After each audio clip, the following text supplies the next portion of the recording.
welcome to the English with Kirsty podcast from www.englishwithkirsty.com.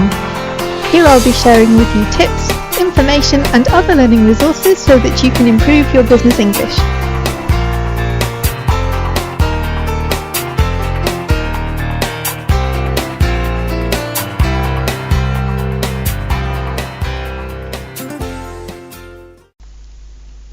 And welcome to episode 123 of the English with Kirsty podcast. And today we are looking at one of the reasons why people have difficulty listening to English. So obviously you're here listening to this English podcast and you must want to improve your listening skills or to hear about things in a spoken way. But some people really find listening quite difficult, and I wanted to look at one of the reasons why that is today. And if you're not learning English, if you already speak English, then if you're learning another language, this also applies. So the exact points that I'm going to talk about don't apply to other languages, but there will be similar ones for the language that you're learning as well. So if you're not learning English, then maybe think what would be the relevant points for the language that you're learning too. So what I'm talking about today is how people can see some text written down, like a transcript or subtitles or something like that, and think, I know all these words, I understand these words, but when they hear the words spoken, they don't understand them. And one of the reasons why this happens is that we don't pronounce every word as we write it down. We speak quickly, we take shortcuts, some of the words merge in together. And today I'd like to look at 5 different things that we do in spoken English that make the words sound a bit different to the way that they're written. And if you really want to understand spoken English, then there comes a time when you really need to stop reading and also have some practice with unscripted conversations or listening to people, because, you know, in real life there are no scripts, no subtitles. So the way to really train your listening skills is to practice doing it so that you can learn to recognize the words that you already know and how they sound when they're being spoken. So the first thing that happens is that sometimes letters disappear, and this happens depending on where you're from, what kind of English you speak. Some accents do this more than others, but at some point we all lose a T or two because the words merge in together. So I could say, oh, I haven't seen him this morning, so the T in haven't kind of disappears. I haven't seen him this morning. It's there when we write it, but when we speak it, it's not there. I don't want to go. I don't want to go. Sounds like a robot, and you can also say it when you're very angry. If you've already said this once or twice, I told you I don't want to go. But most of the time we just merge these into one sentence. Oh no, I don't want to do that. Don't want to do that. So 2 of the T's have disappeared there. And sometimes it happens with H's as well. Oh, haven't seen him today. A lot of people do that, some people don't. It just depends, but sometimes these letters can just disappear. And if you're listening for them and expecting them to be there, then you're going to be confused. But often it happens with the T, like let me get back to you. Let me get back to you. So often we just drop them, and if you're listening out for them, you may not hear them. And the second thing is this word been, like I've been delayed, the trains have been delayed. We don't usually say been though, we only say it maybe at the end of a sentence, like, where have you been? I've been waiting for you for ages. Then you probably would, because you're stressing the word been. It's at the end of the sentence, and that's okay.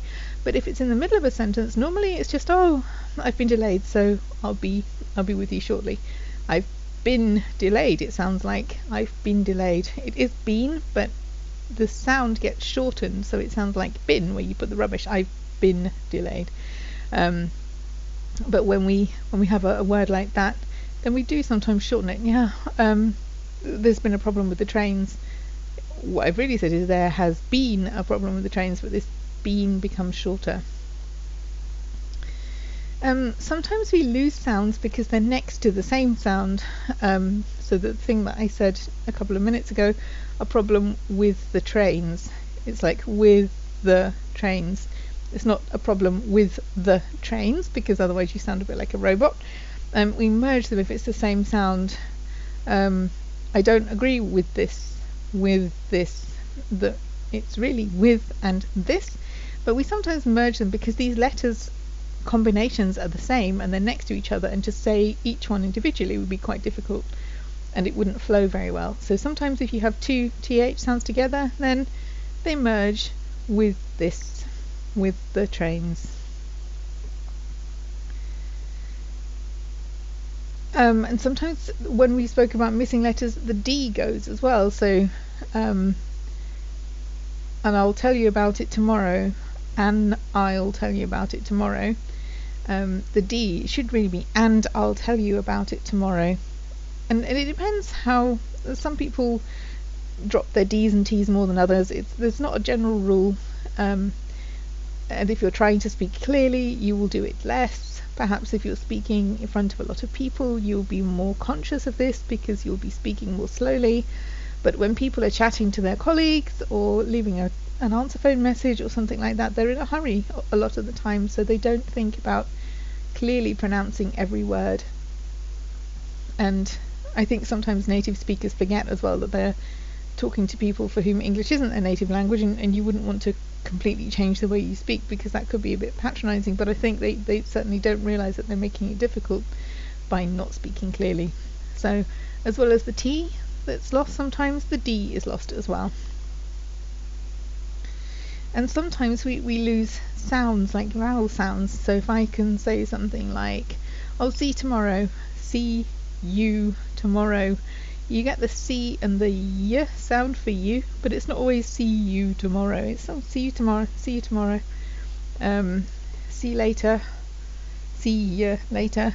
It is you, but we merge this a bit like the bean being shorter to bin. This sometimes the sound disappears altogether, and it often happens with words like you. They just merge into the next word, like especially in phrases that we use a lot, like see you tomorrow or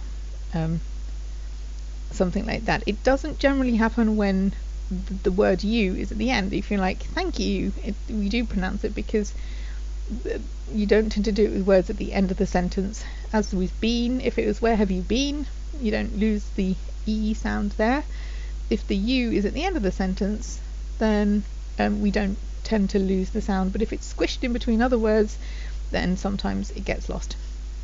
So there are 5 examples of things that can happen when we're speaking, especially if we're not reading from a script. For example, my podcast, I don't read from a script, I just have a few notes in front of me so that I don't forget anything important, but I'm not reading from a script, so I'm just speaking naturally. And when we do that, we do sometimes merge words together, miss letters out, and do all that kind of thing. And you will notice that if you're speaking with people perhaps on the telephone or on video conferences, then they are likely to do that as well.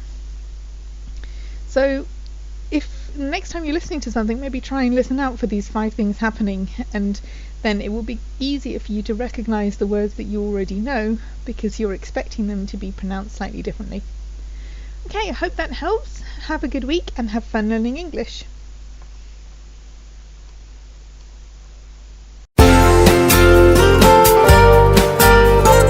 I hope you enjoyed this episode of the English with Kirsty podcast. If you have any questions or comments, my email address is kirsty@englishwithkirsty.com, or you can go to www.englishwithkirsty.com/podcast, where you'll find information about the individual episodes.